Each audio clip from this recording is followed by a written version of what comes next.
Yon mga idol, ang ating pinaka-hinihintay na bagong model from Kawasaki Motors Philippines. Ito na po, ang ating Ninja 500. Ito ang pinaka-updated design at mas magandang engine, mas malakas, di ba? So mga idols, kung gusto niyo po nung bumili nitong ating model na to, again, tignan po muna natin ang specs and features at meron tayong dalawang version. Napakaganda, di ba? Meron tayong standard version at special edition mga idol. Siyempre, alamin na natin yung mga color na available for this version at yung kanilang mga presyo difference. Kaya mga idols, salamat po muna sa ating mga sponsor from Evergreen Rubber Corporation, itong ating Power Tire at Sapphire Tire, and itong ating napaka-formang bagong helmet from Bilmola Helmet Philippines. Shoutout po sa inyo. And siyempre, para sa ating customized riding jersey, yan po sa Premium Gears. Kung gusto nyo pong bumili niyan, check nyo lang po yung ating video description. Nandiyan po yung ating Shopee link natin. Kaya mga idols, tara, tingnan na po natin ang mga bagong improvements para dito sa ating Ninja 500. Go! And mga idols, itong ating brand new Ninja 500. Asahan na po natin, month of March, rolling na yung mga units nito. Available na yan sa mga Kawasaki Leisure Bike Store all over the Philippines na yan. At para sa ating special edition version, meron tayong presyo nito 379,600 with one available color with combination of matte gray, spark black at metallic gray. So yan po ang ating special edition. Para naman sa ating standard na may presyo naman ng 353,800, ang ating color available ay metallic spark black with metallic flat gray stone.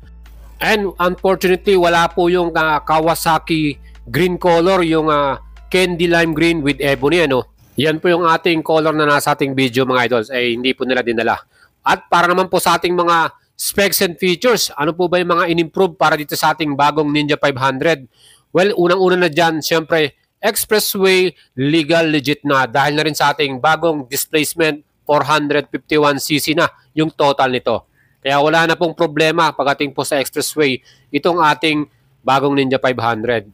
And head turning din yung kanyang bagong front face mga idol. Very distinctive at very slick yan. Siyempre sa lahat ng angulo, makikita mo talagang high class ang datingan mo rito. Siyempre yung kanyang pinaka front headlight, halos na bago rin nila at pinattern na rin para po sa ating super sport bike na CX-10R. At ang the best pa rito sa ating Ninja 500, ito yung ating very sporty riding position natin dito. So relax po tayong mga rider.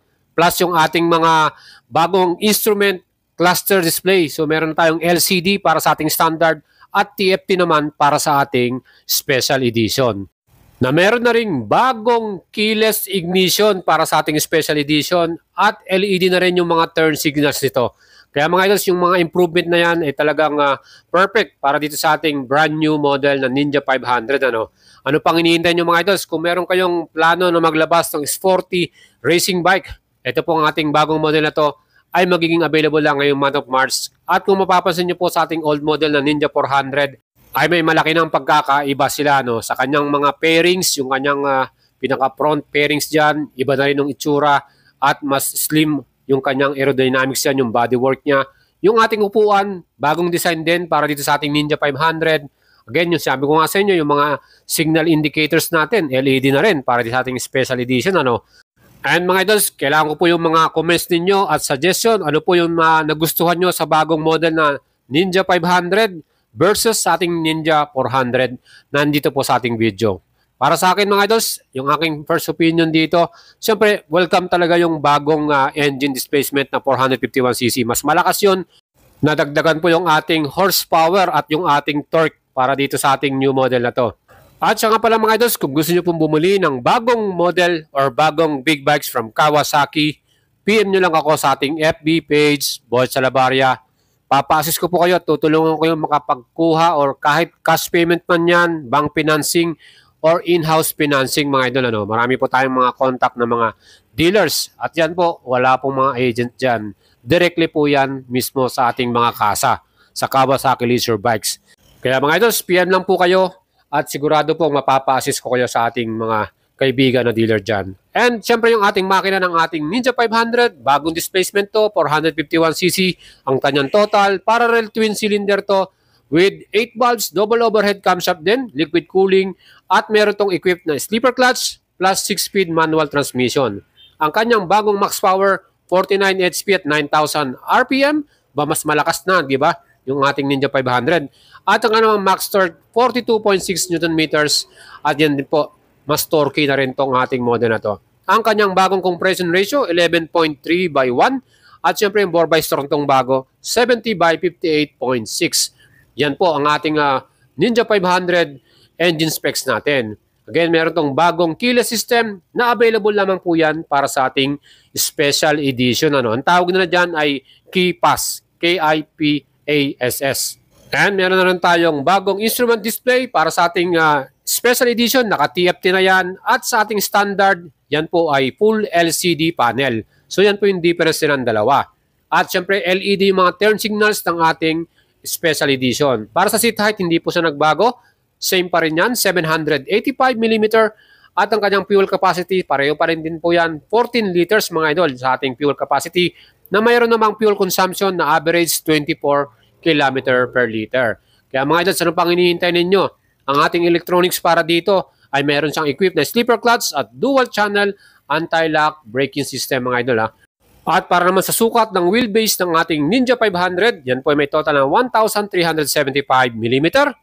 At sa kanya naman total na sukat para sa ground clearance, 145mm naman mga idols. Siyempre pa yung ating total weight, carb mass po nito ay 171 kilograms. Mga idols, di ba? Pwede na. Siyempre yung ating brake and suspension para dito, mga idols, itong ating bagong Ninja 500, meron tong single disc yung ating front. Yan po ay 310mm with balance actuation, dual piston caliper, at siyempre may equipped na ABS yan. Sa likod naman ay 220mm disc with 2 piston din yan at equipped din po ng anti-lock braking system. And para naman sa ating chassis, yung suspension ng ating Ninja 500, unchanged po yan, hindi nagbago. Naka-telescopic forks yung front, 41mm yung sukat niyan. At sa rear naman, naka-bottom link, monoshock yan via ating swing arm. Pero syempre, preload adjustable lang po ito. Again, yung ating bagong flowing design. Sabi nga nila, mas magandang tignan itong ating Ninja 500, mas formado at mas relaxed para may ride natin. Kaya ano pang iniintay nyo mga idols? Kung kayo po ay meron ng handang ipon dyan, yung mga naitatago yung savings dyan mga idol. At sa mga OFW nating mga idols dyan, siyempre kung gusto nyo umuwi at maglabas ng bagong motor, perfect itong ating Ninja 500. Isa tong iconic model at talagang subok na pagdating po sa kanyang reliability at tibay. Siyempre yung durability nito, wala kayong iisipin. Yan po yung advantage kapag ito po ang binili nyong model. Kaya mga idols, kayo po i-update ko pag oras na nandun na po ang ating actual unit. Asahan na po niyan, gagawan kagad natin to ng pinaka walk around vlog review or ating ipipicture kagad ito. Kaya inaantay ko po yung mismong update din ng mga Kawasaki Leisure Bike Store. Pag meron na po sila dyan, ay ibibigay ko kagad sa inyo yung news na yan. Siyempre pa mga idols, kailangan ko rin ng inyong mga comment and suggestion. Ano po yung masasabi nyo sa akin ng bagong Ninja 500? At kung gusto nyo nga bumili, PM nyo lang ako sa ating FB page. Like and follow nyo po ang ating FB page. Siyempre, supportahan nyo ako dyan. At of course, subscribe din kayo sa ating YouTube channel. Mga idols, marami pa tayong mga nakahandang video vlog. At siyempre, lahat po yan tungkol sa ating mga upcoming motorcycle news. At siyempre, mga bagong model. Kaya lagi po lang kayo tutok at ride safe po sa inyong lahat.